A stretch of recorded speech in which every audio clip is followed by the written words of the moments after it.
সুপ্রভাত বন্ধুগণ, আপনাদের সবাইকে জানাই প্রভু যীশু খ্রিস্টের নামে শুভেচ্ছা ও শুভকামনা। আসুন দেখি ঈশ্বর তার পবিত্র শাস্ত্র বাইবেল থেকে আজই প্রাতকাল আমাদের কি বলতে চান। আজই প্রাতকালীন অধ্যয়নের জন্য আমরা বের করব প্রথম তিমোথী তার 2 অধ্যায় 1 পদ। লেখা আছে, আমরা সর্বপ্রথম নিবেদন এই যেন সকল মানুষের নিমিত্ত বিনতি, প্রার্থনা, অনুরোধ, ধন্যবাদ করা হয়, বিশেষত রাজাদের ও উচ্চপদস্থ সকলের নিমিত্ত, যেন আমরা সম্পূর্ণ ভক্তিতে ও দৃঢ়তায় নিরুদ্ধকে ও প্রশান্ত জীবন যাপন করিতে পারি। ঈশ্বর তার সুন্দর বাক্যে আমাদের সকলকে আশীর্বাদ করতে। যখন আমরা প্রথম তিমোথী তার 2 অধ্যায় পাঠ করি, আমরা দেখতে পাই সাধু পৌল তিনি সেই তিমোথীকে লিখছেন। সেই মণ্ডলীর কাছে তিনি বলছেন যেন আমরা সর্বপ্রথম নিবেদন এই যেন সকল মানুষের নিমিত্ত বিনতি, প্রার্থনা, অনুরোধ, ধন্যবাদ করা হয়। হালেলুয়া। সর্বপ্রথম আমরা দেখতে পাই প্রভু যিশুর সাথে চলার পথে আমরা যখন প্রভুকে চিনতে পেরেছি, তারপর থেকেই আমরা এটা শিখেছি যে আমাদেরকে সর্বদা প্রার্থনা, অনুরোধ এবং ধন্যবাদ করা খুবই প্রয়োজন।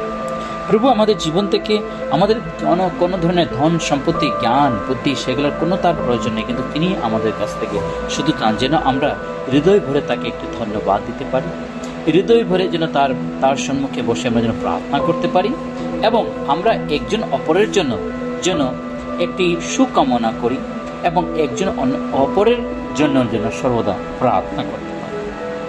ইহা সর্বপ্রথম নিবেদন।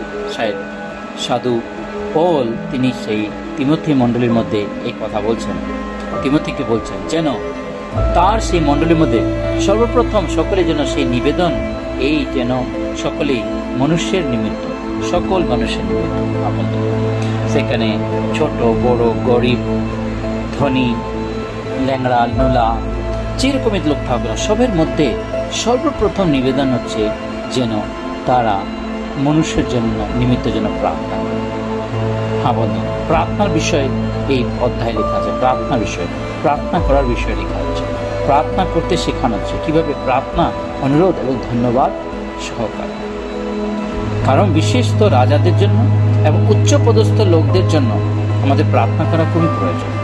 সম্পূর্ণ ভক্তিতে, দৃঢ়তায়, নিরুদ্যোগে এবং প্রশান্ত জীবন যাপন করিতে পারে। হালেলুয়া।